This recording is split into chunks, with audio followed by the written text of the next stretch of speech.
এখন সকালবেলা ঘুমের থেকে উঠে আসলাম, ঠিক আছে। ঘুমের থেকে উঠে এসে কোন জায়গায় দাঁড়ায় রয়েছি, মানে এত ভালো একটা পরিবেশের মধ্যে আছি। আমি এখন মেঘের রাজ্যে আছি। আর মানে খুবই ভালো লাগতেছে এই অনুভূতি, কারণে মানে মুখই বলে বোঝানো যাবে না যে মানে কেমন ভালো লাগতেছে।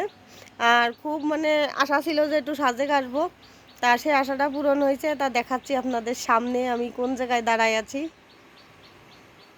দেখেন অবস্থা, মেঘে পুরো ঢেকে গেছে।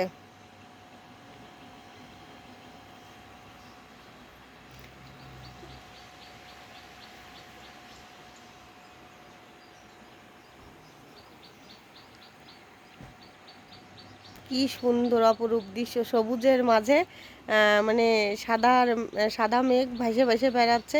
আর কালকে রাত্রি প্রচণ্ড বৃষ্টি হয়েছে, সকালে বৃষ্টি কমিছে, মানে রাত্রিবেলা সারা রাত ধরে বৃষ্টি হয়েছে। আর এই যে আমাদের এই পাশের হলো মানে সামনের বারান্দার হলো কি কয় দরজা খোলা ছিল, আর সমস্ত মেঘ যায় মানে ঘরের মধ্যেই খালি আসতেছিল। আমার ছেলেরাও খুব মজা মানে পাইছে রাত্রিবেলা, মানে দেখতেছে যে সাদা মেঘ যদি এরকম রুমের ভিতরে আসে তখন কতটা ভালো লাগে বলেন তো।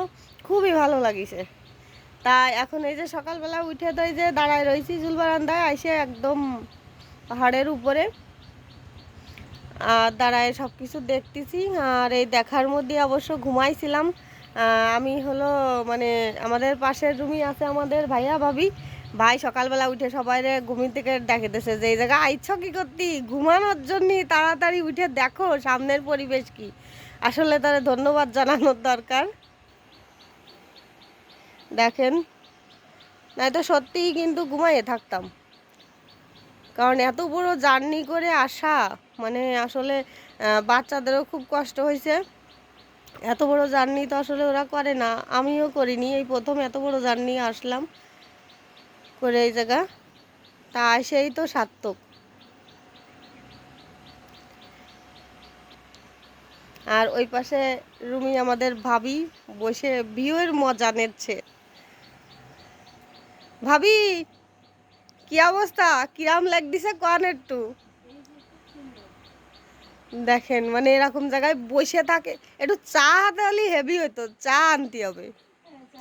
হ্যাঁ সত্যি,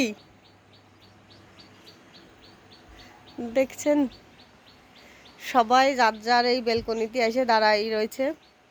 আসলে সকালবেলা বেশি দেখা যায়, আর রাত্রিবেলা সন্ধ্যার পরেও ভালোই হয়, কিন্তু মানে সন্ধ্যার পরে না ভিডিওটা ঠিক মতো নেওয়া যায় না সকালের মতো। কালকেও সন্ধ্যার সময় হঠাৎ করে মেঘে ঢাকে ধুম বৃষ্টি শুরু হয়ে গেল, তখন আমরা ওই পাশে